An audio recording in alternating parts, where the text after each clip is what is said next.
Friends, ఎన్నాళ్ళ నుంచి ఎదురు చూస్తున్న మహేష్ బాబు గారి మూవీ 'గుంటూరు కారం' యొక్క ట్రైలర్ నిన్న రిలీజ్ అయింది. నేనైతే మహేష్ బాబు గారి ఫ్యాన్స్కి ఒకటే చెప్తున్నాను, మీరు కనుక మహేష్ బాబు గారి ఫ్యాన్స్ మహేష్ బాబు గారిని చూడాలి అనుకుంటే సినిమా టికెట్ బుక్ చేసుకోండి. ముందుగానే బుక్ చేసుకొని థియేటర్లోకి వెళ్ళి చూసేయండి. ఎందుకంటే ఈ మూవీ అయితే మిస్ చేయకండి. ఎందుకంటే ఇంకా 3-4 ఇయర్స్ వరకు మహేష్ బాబు మన కంటికి కనిపించరు. ఆయన రాజమౌళి గారితో SSMB 29 అని చెప్పి మూవీ తీస్తున్నారు. ఇంకా మూవీ డేట్లు కూడా ఇచ్చేశారంట.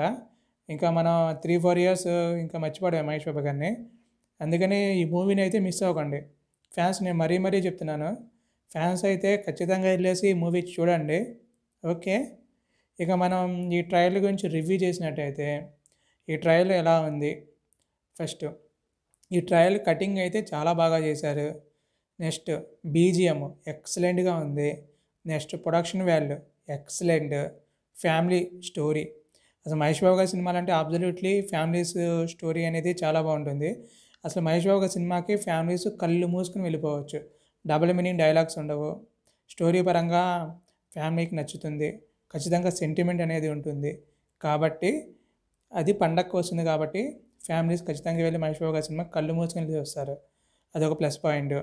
నెక్స్ట్ ఈ ట్రైలర్ ప్రకారం అయితే మహేష్ బాబు గారి కామెడీ టైమింగ్ ఎక్సలెంట్. ఆయన అన్ని సినిమాల్లోనూ కామెడీ టైమింగ్స్ అనేది బాగుంటుంది. ఈ సినిమాలో కూడా మన ట్రైలర్ని బట్టి చూసినట్టయితే చాలా బాగుంది. నెక్స్ట్ త్రివిక్రమ్ గారి వాయిస్ ఓకే అని చెప్పవచ్చు. మన ట్రైలర్ చూసి మనం జడ్జ్ చేసినట్టయితే okay. Dance performance Mahesh Babu గారికి గుడ్. ఇంకా శ్రీలీల అయితే ఎక్సలెంట్గా చేసింది. ఆ ట్రైలర్లో అయితే ఏం ఎగిరిందంటే బాగా చేసింది. డ్యాన్స్ అయితే బాగా చేసింది, బాగా కష్టపడినట్టుంది.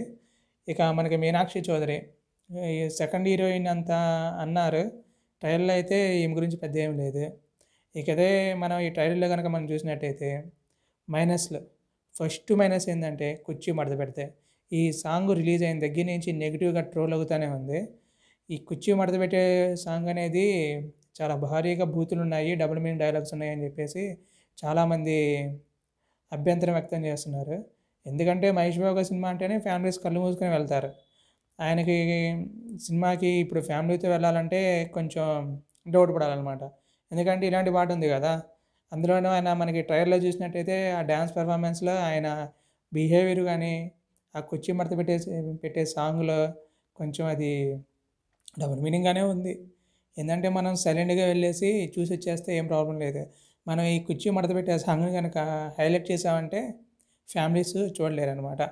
ఇది నిజం చెప్పాలంటే అది పెద్ద మైనసే అని చెప్పాలి మనం.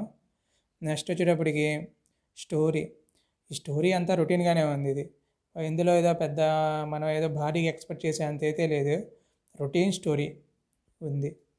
నా ఫైనల్ రివ్యూ వచ్చేటప్పటికి మహేష్ బాబు గారి సినిమాలో కామెడీ టైమింగ్ చాలా బాగుంటుంది. ఆయన సినిమా హిట్ అయినా ఫ్లాప్ అయినా ఎలా ఉన్నా కానీ కామెడీ అయితే ఎంజాయ్ చేయొచ్చు. నేను అదే చేశానండి. ఓకే, ఆగడి సినిమా ఉంది, చాలామంది ఫ్లాప్ అన్నారు, కానీ నాకు ఆయన కామెడీ నచ్చింది. ఆ స్టోరీ పరంగా అయితే కొంచెం డౌన్గానే ఉన్నా కానీ ఆయన అందులో కామెడీ మాత్రం చాలా బాగుంటుంది. ఆయన డైలాగ్ కానీ ఎక్స్టెండ్గా ఉంటుంది. అదేవిధంగా మనం హైలీ ఎక్స్పెక్ట్ చేయకుండా కూల్గా వెళ్ళి మహేష్ బాబు గారి యొక్క డైలాగ్స్ కానీ ఆయన ఫైటింగ్ సన్నివేశాలు కానీ చూసి ఎంజాయ్ చేద్దాం అనుకుంటే వెళ్ళేసి పండగకి హ్యాపీగా ఎంజాయ్ చేసి వచ్చేయచ్చు. మనం అందులో నెగిటివ్ చూసామంటే అనవసరంగా వెళ్ళి లోపలికి వెళ్ళి డిసప్పాయింట్ అయ్యి వచ్చేస్తాము. భారీ ఎక్స్పెక్టేషన్స్ అయితే మూవీ గురించి పెట్టుకోకండి. ఎంజాయ్ చేయాలనే పాయింట్ ఆఫ్ వ్యూలో వెళ్ళండి, సినిమా చూడండి, హ్యాపీగా. ఇక మనం ఈ స్టోరీ కనుక చూసినట్టయితే మనకి ట్రైలర్ని బట్టి మనకు అర్థమైన స్టోరీ ఏంటి అంటే మహేష్ బాబు గారు ఒక చుల్లాగా తిరిగే ఒక ఆకతాయి అబ్బాయి అనమాట. రమ్యకృష్ణ గారు మహేష్ బాబు గారు తల్లి పాత్ర చేశారు. ఈ రమ్యకృష్ణ గారికి ఆయనకి ఎంత చెప్పినా మహేష్ బాబు గారు ఎంత చెప్పినా వినేవాడు కాదు. ఆయన ఒక ఆకతాయిగా పెరిగేటప్పటికి రమ్యకృష్ణ గారికి చాలా ప్రాబ్లమ్స్ వస్తాయి. చివరికి రమ్యకృష్ణ గారు తను ఎలా అయినా కంట్రోల్ చేయాలని చెప్పేసి తనకి బాగా పనిష్మెంట్ ఇస్తూ ఉంటారు. ఈ మధ్యలో గొడవలు అవుతూ ఉంటాయి. ఇక పాని, మన హీరోయిన్ వాళ్ళ తండ్రి గారు పాని అనమాట. ఇంకా వీంతో మహేష్ బాబు గారితో గొడవలు, ఈ కథ అనేది అలా సాగుతుంది. ఇక ఇతను ఎవరితోనైతే గొడవ పడుతున్నారో వాళ్ళ కూతుర్ని మహేష్ బాబు గారు లవ్ చేస్తారు. ఇక ఈ మధ్య వచ్చే ఎమోషన్స్ సన్నివేశాలు, కొంతమంది చెప్పిన ప్రకారం ఏంటంటే ఈ మూవీలో కంటతడి పెట్టే సన్నివేశాలు ఉంటాయని చెప్పారు. మదర్కి సన్కి మధ్య ఉన్న ఎమోషన్ అనేది చాలా బాగా చూపించారు ఈ సినిమాలో అని ఇండైరెక్ట్గా టాక్ వస్తుంది. అలాంటి సన్నివేశాల్లో ఖచ్చితంగా ప్రేక్షకులు ఎమోషన్గా ఫీల్ అవుతారు, కండ తడి పెట్టించే సన్నివేశాలు ఉన్నాయి అని చెప్పి కొంతమంది చెప్తున్నారు. అంటే వీలలు వేసే సన్నివేశాలు ఉన్నాయి, కండ తడి పెట్టే సన్నివేశాలు కూడా ఉన్నాయి.